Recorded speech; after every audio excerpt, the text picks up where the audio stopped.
welcome to Upright Christian Parenting. Today I have convinced my husband to join us again. Once again, I think I get like one shot per year or something like that. Little stipend coupon or something. I should start asking for that for my birthday.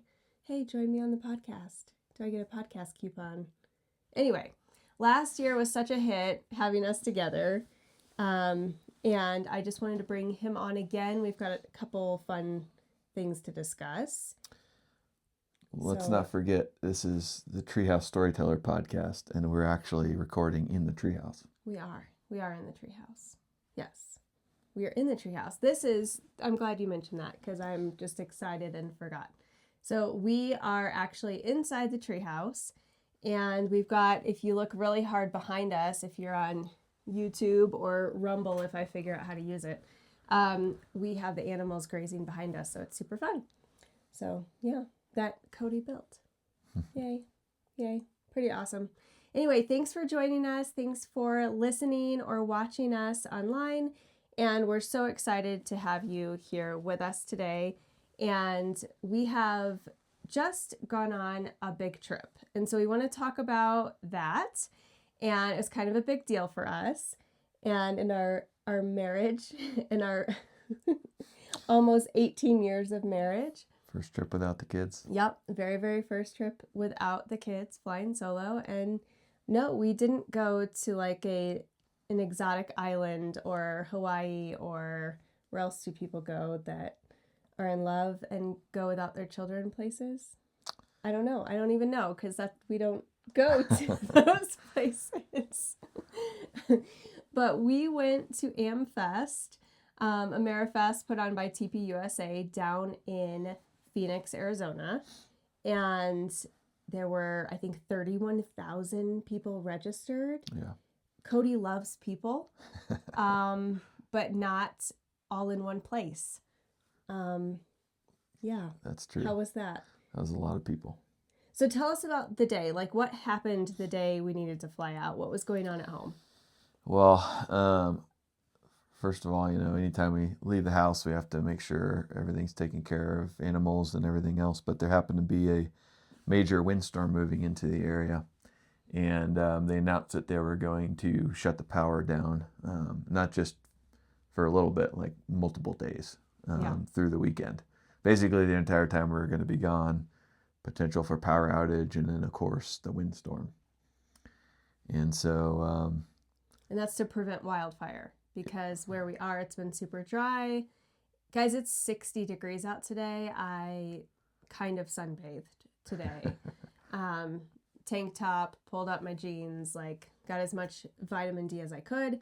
And it's crazy. We're having the warmest year, and we've only had a couple days where it's actually been freezing. Mm-hmm. And so fire danger is obviously a thing in Colorado, and they had to shut all the power off to make sure they prevented any damage or wildfire. Yeah. So, okay, continue. So then what? Yeah, what? Well, so we continue on with our trip, head out to Phoenix, and as soon as we get to our hotel, we learned that a tree had fallen on our house. And so, of course, my immediate reaction is like, okay, call it off. I got to head back and deal with this. And my natural inclination is to, be right at the point of friction, which would have been home with no power and a tree on the house.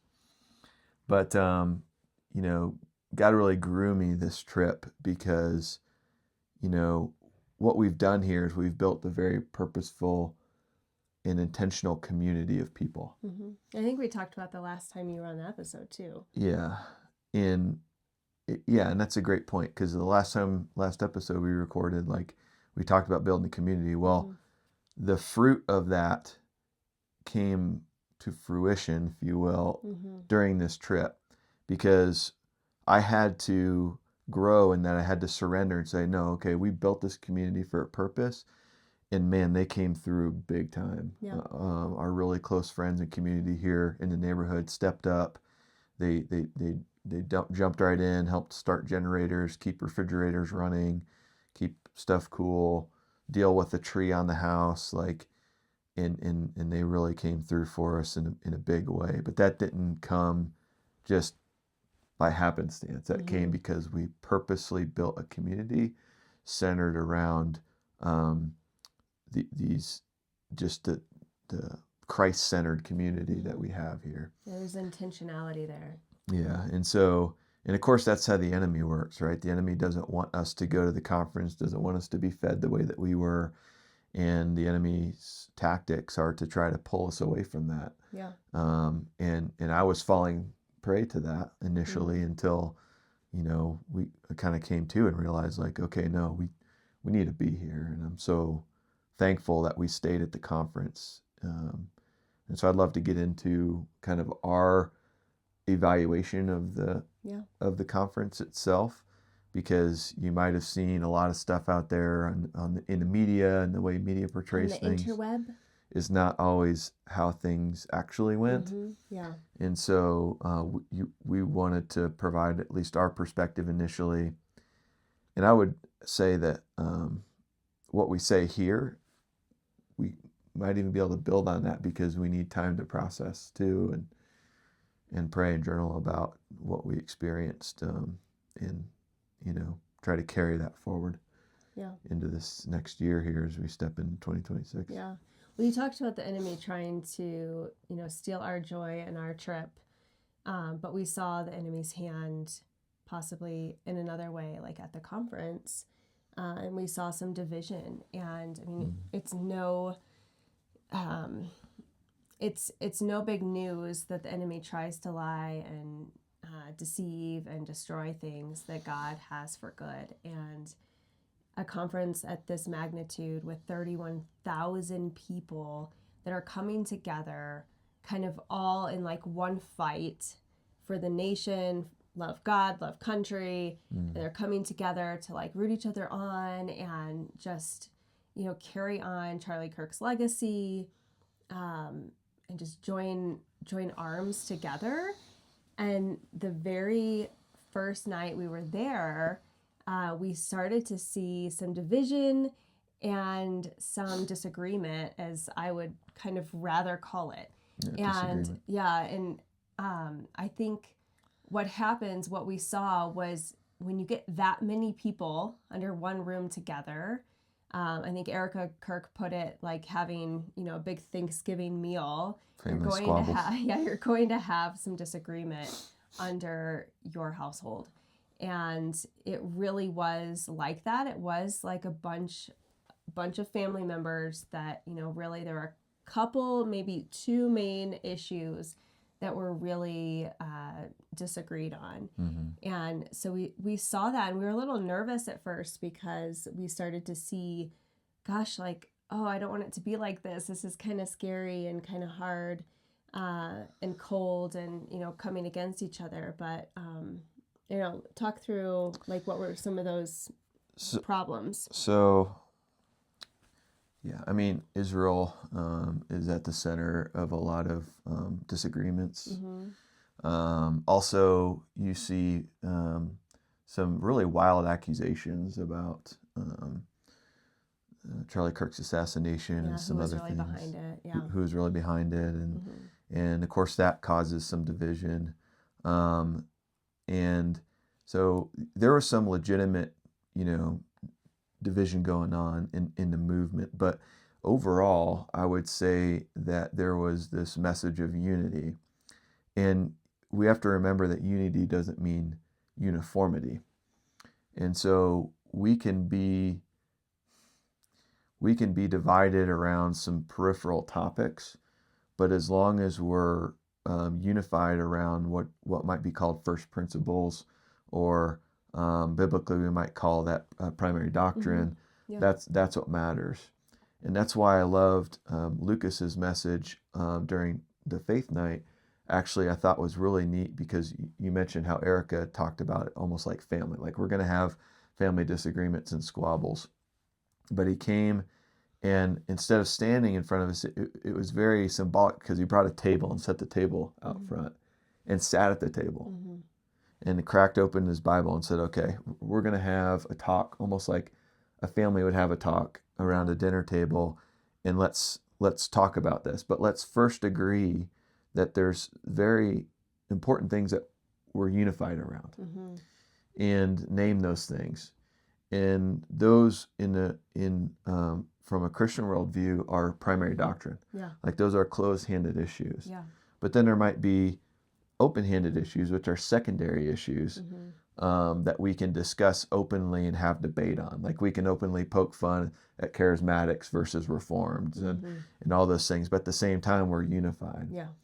And it actually reminds me of Acts 15. And it's the story of Paul and Barnabas. And so they're taking the gospel to all nations and literally, on their missionary journeys, and they have a little disagreement. And they had the council in Jerusalem, but there's a certain point where Paul and Barnabas separate. And Barnabas agreed and wanted to, Paul actually said, let's go back. And again, I'm in Acts 15, starting at verse 36. Let's go back and visit each city where we previously preached the word of the Lord to see how the new believers are doing. And Barnabas agreed and wanted to take along John Mark. Well, Paul disagreed strongly since John Mark had deserted them and had not continued with them in their work. So their disagreement was so sharp that they separated. And Barnabas took John Mark with him and sailed to Cyprus, and Paul chose Silas. And as he left, the believers entrusted him to the Lord's gracious care, and he traveled through Syria and Cilicia and strengthening the churches there. So they had a sharp disagreement, but they were aligned in mission. Yeah. Okay, and so I think that actually shows strength in the movement, because ultimately, what's the movement centered around? And to me, I think about like the movement is centered around, okay, there's objective truth. Evil exists. Christianity needs to have a voice in the public square. And in that we need to raise up the next generation. Yeah. And I think that this movement is centered around those truths, and that's missional focus. We might have disagreements, but we can have unity still in the faith. Yeah. It doesn't require uniformity across the board. Yeah. No, that's really good. I think about like when we're cooking steak or maybe chicken, and we have two completely different ways that sometimes we prepare it, but we're very unified in eating the steak or eating the chicken.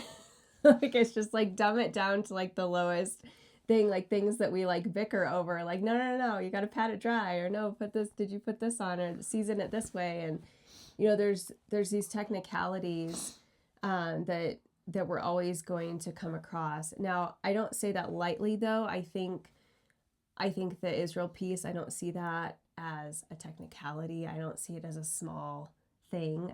I don't see that as the same. It's a big issue. I see that as a big thing, and I personally am convicted. If you are a believer, you need to be pro-Israel. I mean, it's just, we don't have to agree with everything they do, just like we don't agree with everything that our leaders here do, but we still have to support them. We're called to pray for them and stand firm with Israel. So I think of Romans 11. For guidance on that. But that's a complicated topic, and there, from a theology perspective, there's a lot there. Yeah. And Steve Deese, they did a great job on that. If viewers want to go view that. The whole conference is on Rumble. So if there's anything that's like you're in question or want to go back, like, oh, I missed that, I want to see what they're talking about. You can find the entire AmFest on Rumble. Yeah. So. Yeah, and I would leave, those guys are so well read in that. I don't want to speak to it just because I don't feel equipped to be able to convey that to this audience. But I think that's why they had these discussions there, roundtables, if you will, with those types of individuals that are very well read in that area. And we're able to articulate, okay, how should we be viewing the Israel scenario as Christians and what's our stance. Yeah. But real quick before we leave this topic, like I want to say that this conference with 31,000 people there, or 30,000 people, or however many it was, is that the Christian worldview was the center. Mm-hmm. Yeah. It was not shied away from. It was boldly proclaimed. Yeah. From people that you wouldn't otherwise expect, like Russell Brand. Yeah. Yeah. And I mean, did a phenomenal job, who's a relatively new believer, articulating the gospel message. And I was blown away. I mean, kneeling on the stage and praying before 30,000 people is impactful. And that's what was most encouraging to me. And going back to this concept of unity, we are called to have unity in the body, but not absent of truth and love. And so I think about unity in the body. So how do we view this? What does unity mean, and why unity? And we can go to Ephesians 4 just as our guidepost. And here, Paul's talking to the people in Ephesus, and he starts in verse 2. Always be humble and gentle. Be patient with each other, making allowance for each other's faults because of your love. We have a lot of those. And make every effort to keep yourselves united in the Spirit, binding yourselves together with peace. For there's one body, one Spirit, just as you have been called to one glorious hope for the future. And so, and it goes on, and here's where he talks about each of us has a special gift to the generosity of Christ Jesus. And he talks about spiritual giftings and how we're all a part of one body, and that each part has its own special purpose. That's right. And because each part is different, that creates room for disagreement. And that's okay. But together, we need to be unified around the mission, around the message. Yeah. And the message is the gospel. And then it goes on to explain the gifts that Christ gave to the church, and that there's a responsibility. Okay, so the other message that was laced throughout, and J.D. Vance really drove this point home, kind of at the ending message, was that the personal responsibility. So God gives us these gifts, and He gives the church these gifts, but then it's our responsibility to equip God's people to do His work, to build up the church. So we have a responsibility there, and the body, to build up the church, the body of Christ. And this will continue, get this, until we come to such unity in our faith and knowledge of God's Son that we will be mature in the Lord. Yeah. Measuring up to the full and complete standard of Christ. And that we will no longer be immature like children. Okay, and when we're immature in our faith, we don't understand primary doctrine, we don't understand some of these close-handed issues, then what happens is here in verse 14 we see we won't be tossed and blown about by the wind of every new teaching. We won't be influenced when people try to trick us with lies so clever they sound like truth. Yeah. Okay, and so back to those. Well, our culture sees that more and more every single day. Read that line again. So we will not be influenced when people try to trick us with lies so clever they sound like truth. Yeah. Okay, and then it says, instead, we will speak the truth in love, growing in every way more and more like Christ, who is the head of His body, the church. He makes the whole body fit together perfectly as each part does its own special work. It helps the other parts grow so that the whole body is healthy and growing and full of love. And so back to what are the foundational roots in the mission, in the conservative movement, in the space of our Christian worldview. It's that there's truth, that there's the enemy, that the Christian worldview has to have a voice in the public square, and that ultimately we need to raise up this next generation. And I believe that Turning Point is doing just that. And so if you somehow were discouraged by what you're reading on the news or hearing about disunity or anything like that, I would argue that actually represents health in the movement. because we have a moral compass in that we're objective truth seekers. And in that, we're going to question things, right? We're going to want to know truth. And that's part of it, to have healthy disagreement. Again, unity, not uniformity. Well, and we saw that really brought home Faith Night when just speaker after speaker was incredible at, really bringing Jesus to the heart and the center of the event. And I think one thing that's also really important to note is that where else in the world can you get that many people under one roof that also disagree with each other, but no one hurt each other? No one chose violence. We just cheered or clapped or booed. Like, it's literally, we disagreed in a very appropriate manner and still respectful manner. And then we still went on to continue that mission that you were talking about together. Because why? And why is that? Why were they virtuous? Because they're rooted in something greater than just ideas. Right. Because what we believe is that truth matters and that this movement matters. And if the movement matters to you, there's going to be an emotion behind it. There's going to be, Adams that said that liberty, John Adams said liberty collapses without virtue, essentially.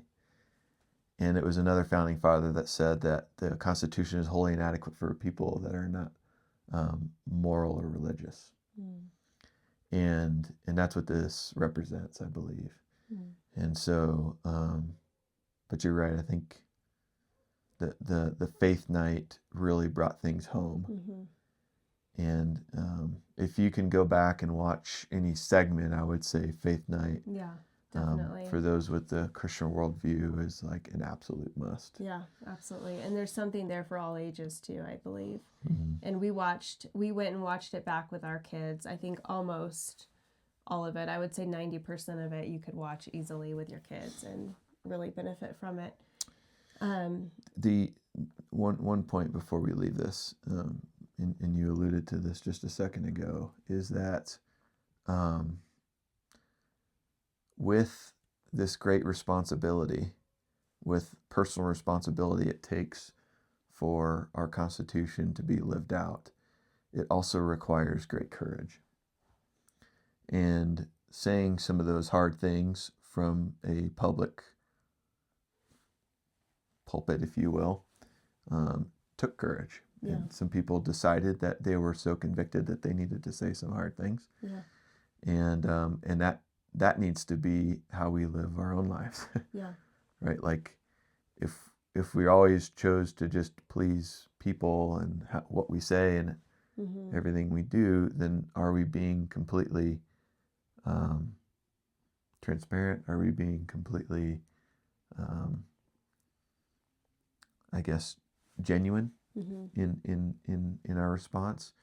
Are we being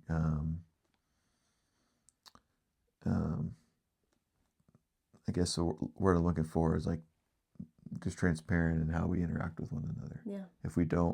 If we're convicted against something that's being said. It's being real with our personal convictions that the Lord has given us. Right. So you mentioned some forefathers.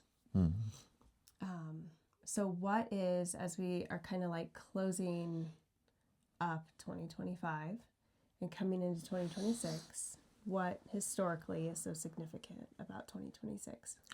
Well, this will be our 250th anniversary as a nation. The longest constitution to ever survive on this world. It's incredible. And I truly believe that's because the Constitution enshrines rights that were given to us by God. And that's what makes it so great. But we cannot lose sight of, again, the religious and moral responsibility that we have. Because we can't just sit back on our laurels and the Constitution work. It requires something of us.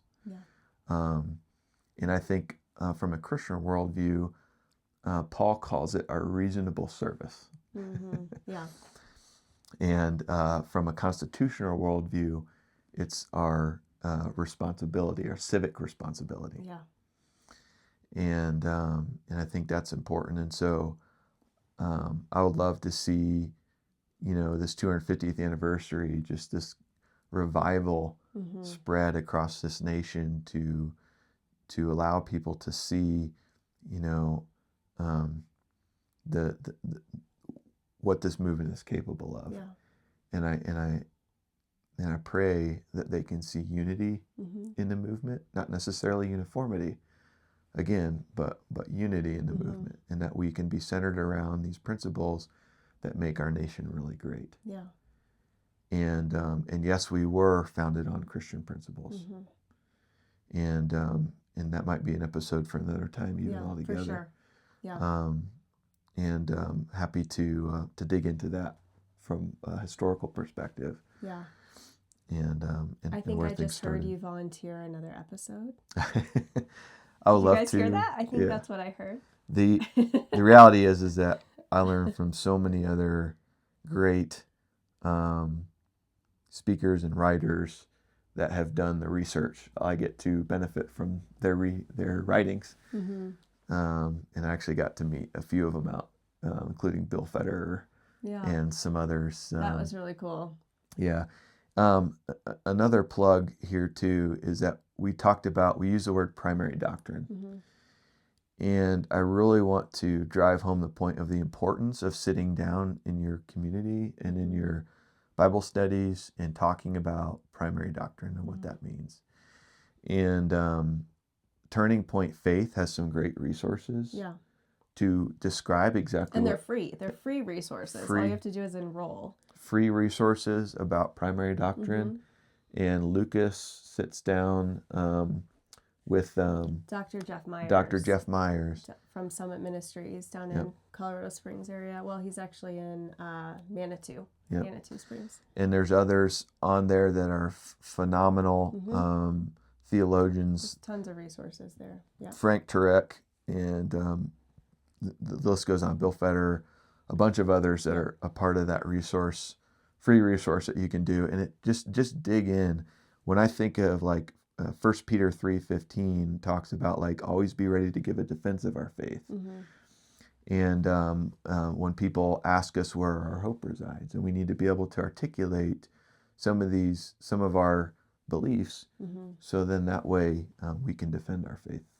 At any moment. Yeah, and knowing the why and the biblical why behind some of these beliefs is really impactful, especially when we get among more people that don't have that worldview, and now we can actually talk intelligently about it and respectfully, because we're not just defending it from the state of feeling like we're on the hot seat or whatever, but we're defending the Lord's word. And I think that's a big difference of, just feeling defensive versus, no, you guys got to understand this because look how the Lord talks about it. This is the why behind why he tells us these things, whatever the topic is.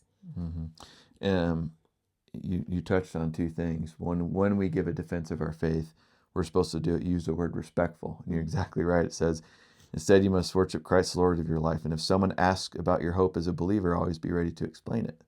Do this in a gentle and respectful way. Keep your conscience clear. Then as people speak against you, they will be ashamed when they see what a good life you live because you belong to Christ. Our son Elijah and I were actually researching about Justin the Martyr, who lived in the early church in Rome, and he was actually really into Stoicism, early teachings of Aristotle. Sorry, he knew what I meant. I knew what you meant. The early teachings of Aristotle and the Stoic movement, and he was very, very well read and smart, but he was radically saved. And he stood in the public square in open debate in these forums with other Stoics and stuff, basically preaching the truth, preaching the word of God in the public square, because Christians at that time were viewed negatively by a lot of Roman culture in the Roman Empire, and they were blamed for the massive fire that was there during the reign of Nero and others. And so it's interesting. You mean historically Christians have been blamed for things? Oh man, so much. And but he was immovable, and he stood for truth in the public square, and he spoke it boldly in love. He was ultimately martyred for it. I just think and draw the parallels between him and Charlie Kirk, how he just boldly proclaimed truth, and unwaveringly so. And that's what this movement represents. It represents Charlie Kirk's legacy, that we, I believe, are called to pick up the pieces, to carry out. And that is the message I believe Erica was trying to get across when she stood on that stage so boldly in the beginning, was to say, look, this movement is going to continue. It's not going to come without some squabbles, some disagreements. Yeah. But we can still do it in unity. Yeah. So what does that look like practically? You are a big proponent for something you refer to as daily habits. And so I think we can go to some big, huge conference. We can have that like mountaintop experience, if you will, and come home, but we have to come home to daily life. And so what does that look like when you mentioned kind of the different ideals the movement has? The last piece of that was raising up the next generation. And so as a family, living in our home, like what does that look like day to day? Yeah, that's a great point. When you talk about the next generation, my advice to the next generation would be discipline and daily habits. God didn't give us a spirit of fear, timidity, but of power, of love.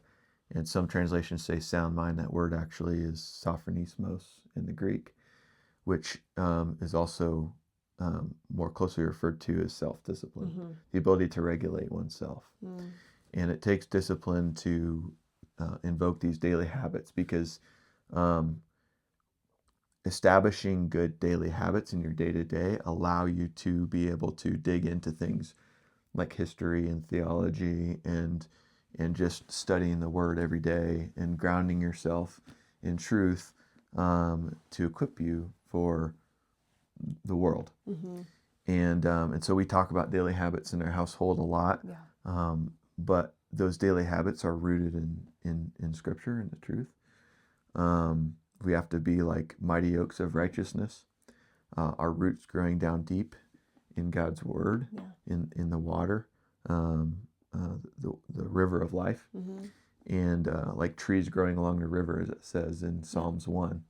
If you want to read Psalms 1 about that. But these daily habits look like, okay, having a schedule when you get up in the morning, sitting down and getting in the word immediately, prayer and meditation and journaling, which is something I'm trying to get better at, and not touching my mic, and rooting yourself in the word first and foremost, equipping yourself with the armor before you step out into the world. But then it's other daily habits like exercise and fitness and nutrition, and it's things like getting rooted in studies, sharpening yourself mentally, subjecting yourself to difficulty and doing hard things that will grow you. I want to interrupt you because I feel like, especially as a mom of three, I need to kind of give a backstory here on this topic, because I have grown a lot in this area, or at least I would like to think I have.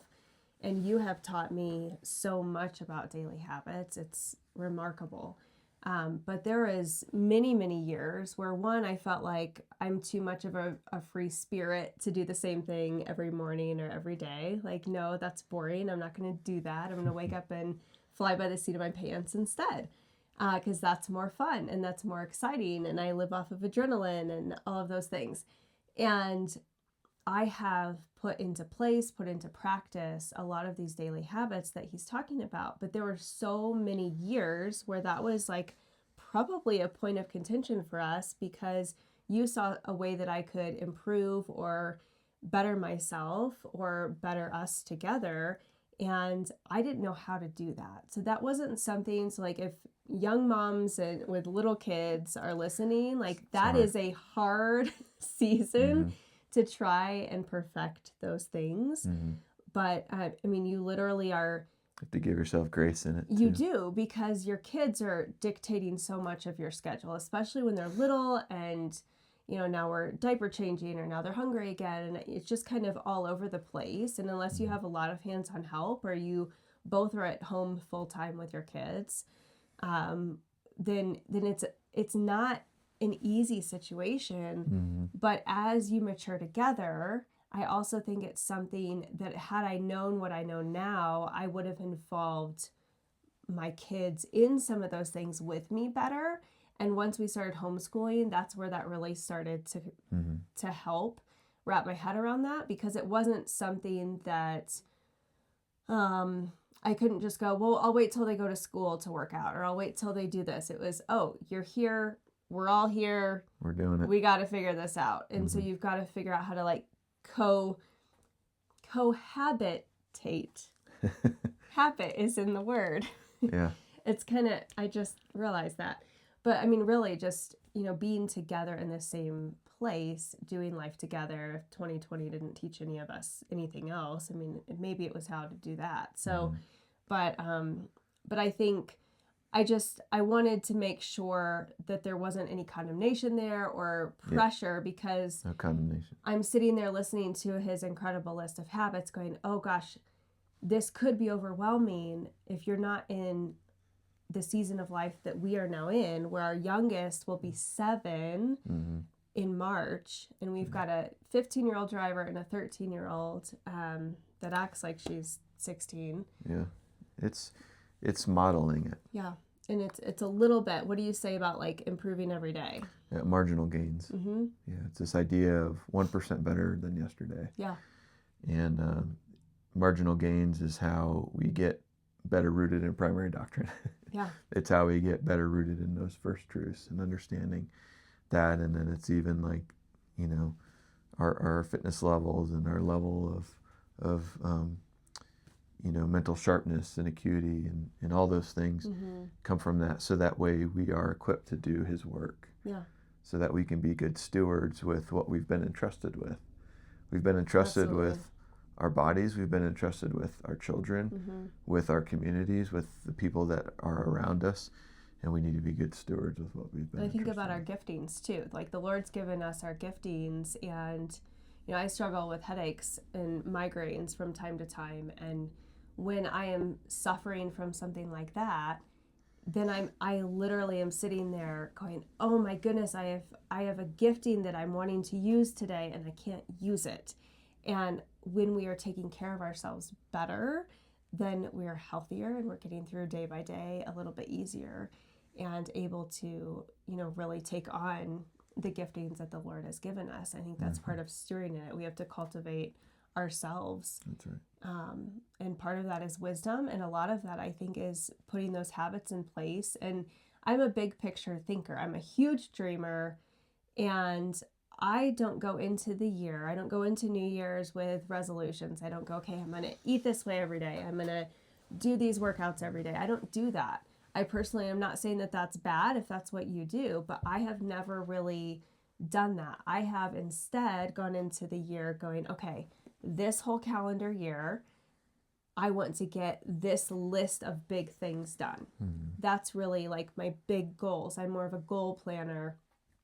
And where daily habits have really helped me there is knowing, okay, if I want to get all these goals done, the only way to do that is to infiltrate all of the daily habits throughout the day or throughout every day, so that I can be in a position where I'm more organized, where I feel better, where I have more energy, where I'm eating healthy, where I'm not sick.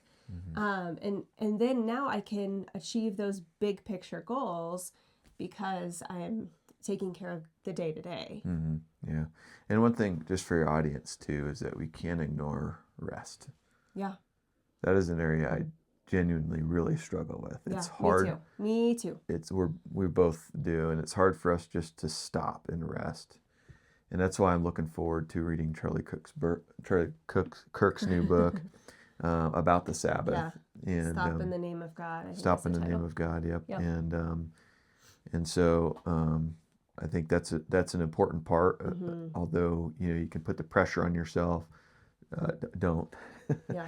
When you start daily habits, it can be challenging. It does take discipline to stick with it, but once you're in that rhythm, it just becomes so easy and effortless. And you require that you stop and rest, because it's often in the quiet moments that you hear from God.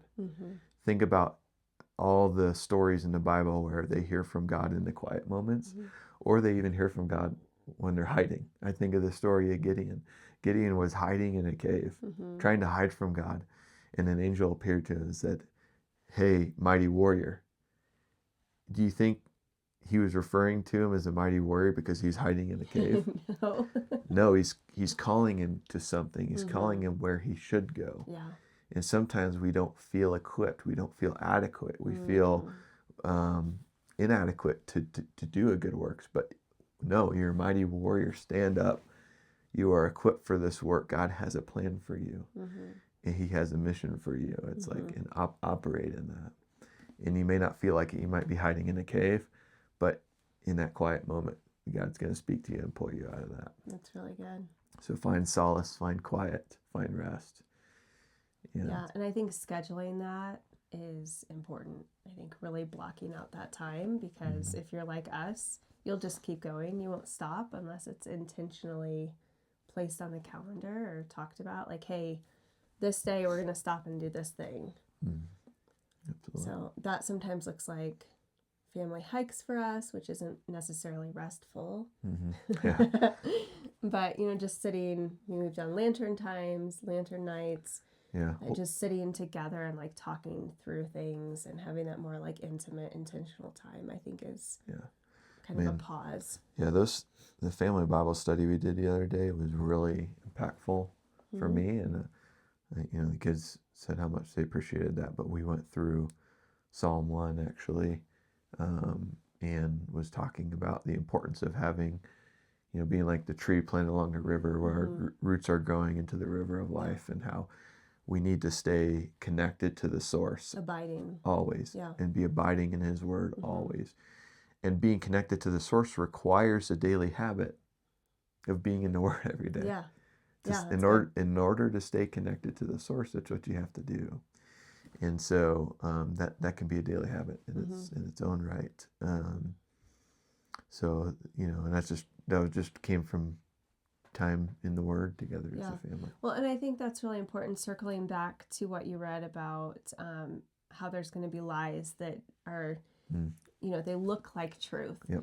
And the best way to know if something is true and to have that gift of discernment is by having that daily habit of spending time with the Lord.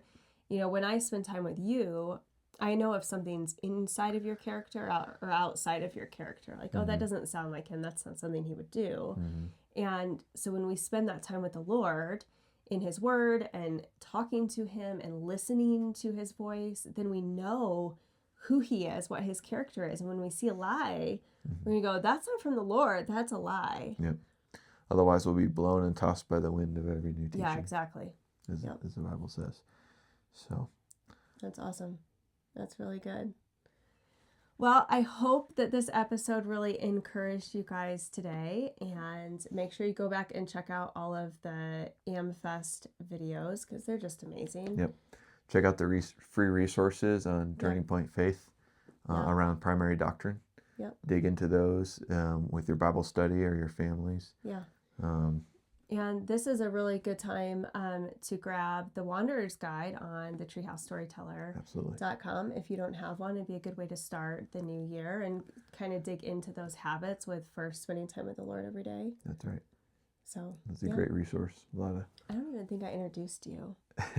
Do I have to like go back and introduce you? I don't know that I've ever forgotten to introduce a guest. No, you This is kind of Cody, did. my husband. Hi, everyone. So, yeah. Thanks It for would be having weird me. for people that haven't been introduced to you before. Like, wow, they seem very close. Yeah, and what if I kissed you? Love you. I love you too. Thanks for building this treehouse. No problem. Thanks for having me on the show. Yeah.